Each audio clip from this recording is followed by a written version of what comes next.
Good morning, good afternoon, good evening, wherever you are in the world. Welcome to FPL Don't Panic. End of game week 24. My God, what a bloody match that derby was. The chaos at the end. The points lost. I don't know where to begin. Let's start at the beginning, I suppose. It's usually the best way. First up, I'm going to make this a reasonably quick one. Simply because I've been doing a fairly major update on the spreadsheet with my projections out towards 29 and also towards 33 and 34, and I had it all beautifully laid out, also my planned transfers, everything, and as per usual FPL comes and kicks you in the nuts, and one of the key pivots in that goes and gets injured and blows the process out of the water. So there are ways around it. I'll talk a little bit about it today, but really I'm going to keep this a quick one. Just have a little quick look at how we finished up in the game week. The bus team, which I think is actually going to be the team 425. And then, as I say, and then I'm going to shut down, start getting that spreadsheet updated. And to be honest with you, I'd rather present that in a couple of days' time after the deadline, because the deadline's coming up so quick, and these videos do just have a short life cycle with short deadlines. And I think the next one is actually it's a fairly comprehensive one. So if I do it after the deadline, it might just have a little bit more of a life cycle, get a few more views, because I think there might be some really useful information in there for all of you. Anyway. Let's talk about game week 24. I don't really know how to feel about it, to be honest with you. It's okay. I think I feel okay about it. You know, it's been going on for so long. It felt like the game week that would never ever end. Started off rather disastrously, you know, with obviously the transfers that I made, which is bringing in Ndai, taking out Wood, and so I could have Mbemo in the team, and various other things that I've done. I can't even remember it. I can't even remember the whole thought process now. All I know is it didn't work out very well, did it? I do know that the thought process at the time seemed like good ideas, but now I've currently got Ndai injured, and Mbemo didn't get anything, and that Ndai injury is a real pain in the arse. It really is. It really is. You know, I brought him in for a number of reasons. Obviously it enabled me to make transfers that I wanted and to get them in early and beat price rises, but also he was a player that was going to be able to play in game week 29, and that really is causing me a headache. I'll talk more to that in a minute. Team as a whole though, listen, it could have been worse. It really could have been a lot worse. 119 points, there's the hit in there as well, obviously -4. I've dropped to 314, I think that says. To be honest with you, I will take that. With the Salah triple captainers coming for me, losing all those Wood points, losing the points off slot right at pretty much the last kick of that game this morning, so losing a bunch of points off the assistant manager. Oh, well done, you Moyes assistant managers, by the way. I thought it would be a good call. It was. It didn't surprise me. Everton are a decent team under Moyes. He's doing a good job with them, and yeah. I kind of like Everton, to be honest with you. I was kind of glad they didn't lose their last derby at Goodison Park. But my God, thank goodness the assistant manager doesn't get minus points if they get a red card. Slot red card. Who'd have thought? Football. So yeah, listen, I'll take it. 119 points, 50k red arrow, but weirdly, and I'll go through this when I do the spreadsheet presentation in a few days' time. I've actually closed the gap on 100k. Very weirdly, despite dropping 50k, I've actually closed in a little bit on the top 100k. It's only about 38 points now outside the top 100k, which I take it. You know, it still feels with a bit of luck that it might still be achievable. But we've obviously got, you know, probably be some more triple captainers, Salah triple captainers coming after us in the next game week, and yeah, probably not as many, I suspect, but yeah, we'll see. Team as a whole, I've spoken about it a few times, so I'm not really going to do this one to death. We'll, yeah, it's okay. Pickford fine, or blah. Trent was good to see him go on the pitch, so it gives me a bit of hope for the double that he might play.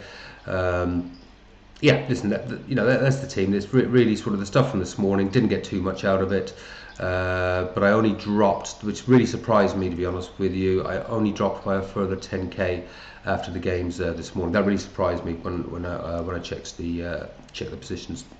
Yeah. So let's actually, I think it's more with the impending deadline, and it's I think that's going to be Friday evening in the UK. So first things first, I think the team looks good. Pickford, Crystal Palace away, the way Everton are playing at the moment. Wouldn't surprise me if they can go there and keep a clean sheet. So fingers crossed on that one. One of my transfer plans, and I will talk more about this in my spreadsheet presentation in a couple of days' time. I am likely at some point to bring in another goalkeeper for Fabianski. Now this is with a view to game weeks 33, 34. At this stage we do know that Pickford has got a definitive fixture in game week 34, which means he won't be a doubler in 33. So it looks like there could be a fairly easy way of getting a doubler there, and also Pickford's fixtures take a right turn for the worse after 29-30. So could be time to try and maybe find another goalkeeper, but I think because he definitively plays 34, maybe there's a sell.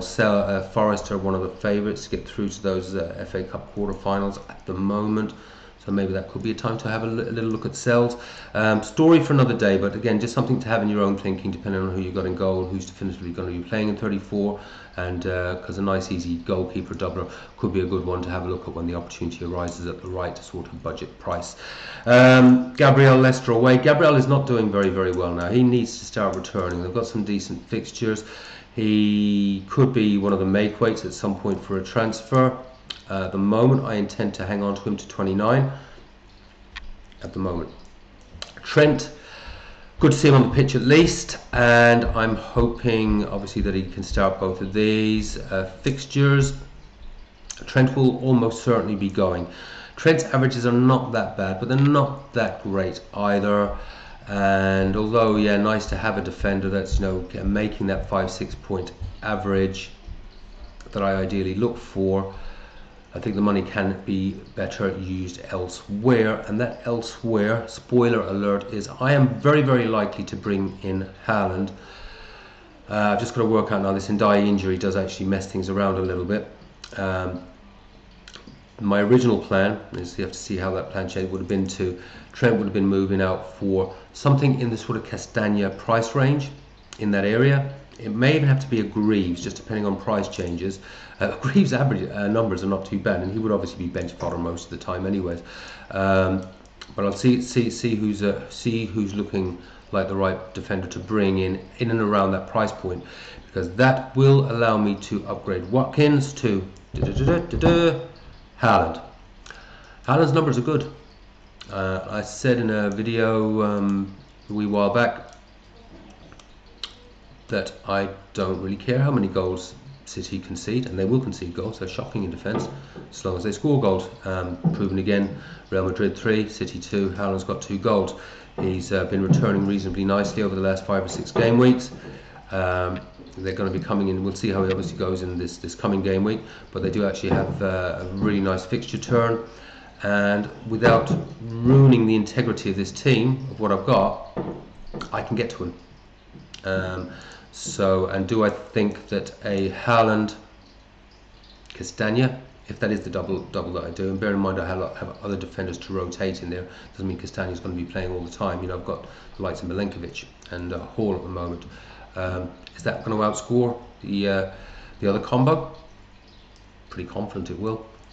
So that is almost certainly the path I'm going to be taking, but we'll run through that when I do my spreadsheet update in a couple of days' time and take you through that and when the transfers are likely to come in. Hoyson, as you see, is the transfer that I had brought in. Konza has moved now, did that transfer this morning. I think Konza's price is going to go down, and Hoyson's is likely to go up very quickly, so I just got that one out of the way quickly. I know I wanted Hoyson Konza's gone. He was a blanker in 29 anyways. Could I, would I, should I have brought in another doubler? Maybe. But then that would have been, you know, have to go for Konate. That would have been using what I've got in the bank, which is about 1.1 million at the moment, and it would have just messed the plans up. And is it really going to make that much of a difference? I don't think. I'm not sure. Liverpool will keep a clean sheet at Villa Park. I'm not sure they'll keep a clean sheet against Wolves, to be honest with you. Wolves can score goals. They can't defend goals, but they certainly can score goals. So it just felt like better to go for the long-term plan as opposed to a bit of a short-term gain. And you know, it's obviously a decent fixture. Decent fixture for Hoyson at home. Salah. It just feels such a shame to have such an amazing asset, and all they do is hurt you. There'll be more triple captainers on him. His points really mean nothing. You've literally got to, you know, you're almost hoping he doesn't score. However, captain's armband clearly on him for this double. Palmer, people are selling Palmer. Makes me very happy. I'm going to just quieten that turtle down. What's he doing? Oh, there you are.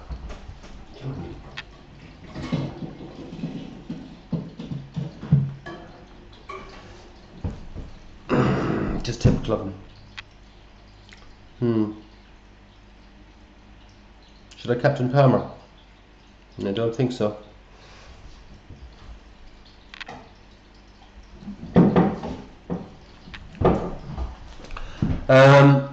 Yeah, really happy that some people are selling Palmer.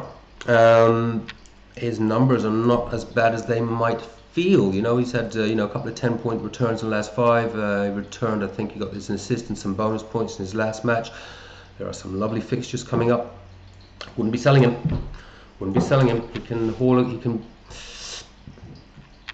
can haul against these smaller teams. Now, what's interesting is his expected assists have been actually massive. One of the top in the top 2 or 3 over the last 4 or 5 game weeks. Problem is, he's had a Jackson who's just been missing everything. Jackson's out probably for the rest of the season, I think, if I heard that right this morning. Nkunku coming in.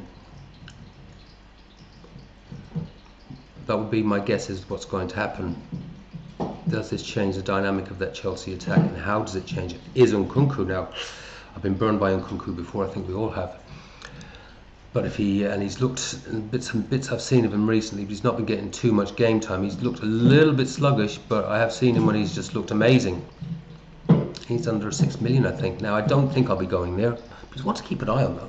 You know, anything that's under 6 million, if they're playing out of position, if he does ended up playing up in a more forward role. But he's got to be doing better than Jackson. Jackson's been an absolute shocker, and that is one of the reasons why Palmer's numbers, I believe, in my opinion, have been so poor. So let's see how that plays out. But Palmer's going nowhere for me, and he's got some decent fixtures coming up.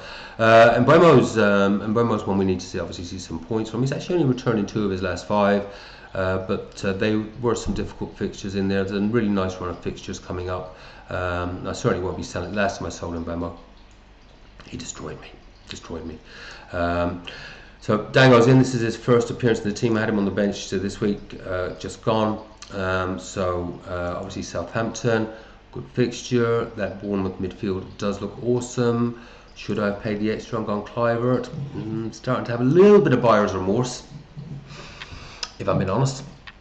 I'm really tempted to take a hit and turn Ahmad into Kluivert. Kluivert's been bought by every man and his uncle now. Don't quote me on this. Actually, do quote me on this. The FPL Dan's 100 FPL expert survey thing that he does, 30 to 40% of them bought Kluivert. So if that's reflected in the wider FPL game, that's a huge ownership. That could really hurt if he goes off, and he does look really good, doesn't he? Don't want to take hits though. What do you know? I think have you guys bought in Kluivert, or have you gone for O'Dango? I'd be interested to know. I'd be very interested to know in the comments which direction. Or are you going for the double Bournemouth midfield? I don't hate it. Don't hate it at all. I'm very tempted by it. Watkins, obviously the worry,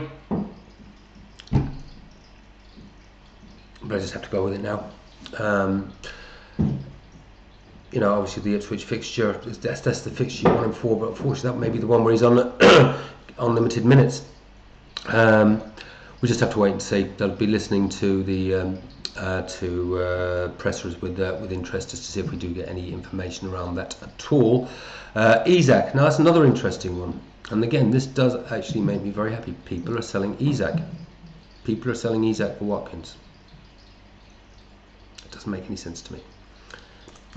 Doesn't make any sense to me. I can certainly understand people going for Watkins, though again, if I didn't have Watkins I wouldn't be buying him at the moment. I just happen to have him, so he's there now, and hopefully he does get decent minutes over these 2 game weeks. But I don't think I'd be buying him, to be honest with you, if I didn't already have him. Anyway, that is what it is. Let's see how that all plays out. But I certainly wouldn't be selling Isak for anyone. Yeah, and City, he'll get chances. He'll get at least 2 or 3 decent chances in that match, particularly because Newcastle, this could be a game that really suits Newcastle, because I actually think they're better in transition than they are trying to sort of, you know, break teams down, you know, put players behind the ball. We'll see. I think this could be a high scoring game. Then on the bench, like I mentioned, at some point I will be moving Fabianski out, and it's just going to be getting the timing right, and seeing who's going to be one of those doublers in 33. Milenkovic, yeah, I don't think I would bring him in for anyone that I've got at the moment. I do like Milenkovic, and I like the Forest defence. It will not surprise me at all if I leave some points on the bench this week. And I'd say their favourite to do that be that those points would probably be Milenkovic. Hull City away. Can't see Newcastle keeping a clean sheet, but stranger things have happened. And then obviously the Ndiaye problem, and I really felt for the poor lad, you know, as he was obviously putting his heart and soul into the game, and went off in tears. And you see someone going off in tears that early. Yeah, I think, and as I say, that's the one that's sort of, as well as feeling for the lad, also I feel for myself, because that has messed up my sort of transfer plans, which, you know, just again, Trent would have been going out, Watkins would have been turning into Haaland, and then there was also the potential then to bring Gabriel down to someone, not sure who yet, some very good options around on the defensive side, and turning Ahmad into Kluivert. That may change a little bit around now, and then Ndiaye may become Cunha. So something like that. I just need to sort of crunch the numbers, look at the pricing, etc., to see can I actually still achieve something like that. But those would be roughly the transfers I'd be looking towards. 29, having my full playing 11, and also looking really good post 29, rolling a few transfers. 34, plenty of doublers, and then been able to then look and then seeing obviously where we come with the blanks after that, and whether I sort of wild card out of that, and then obviously to have a really good lineup then for the rest of the season. All right, that's it. Anything else? Some great scores, boys. I've seen had a quick look at the league. Some really good scores in there. So we've got a few people now in the top 100k, broken the top 100k. I've noticed that as well. That'd be Jason, and Chris is well in there at the moment. I think he's about still about 50k. Jason's just broken into the top 100k. So let's see if we can get a few more of us in there. I will do the Bishop Brennan Cup sometime in the next day or so, and then I'll be back after the deadline to run through sort of the next game week, as well as obviously those transfer plans out to 29. I just need to cement them down a little bit more, given the Ndiaye injuries just messed things up. Once again, thank you, have fun, play your own game, don't panic. I will see you all in a few days' time. Take care, bye-bye.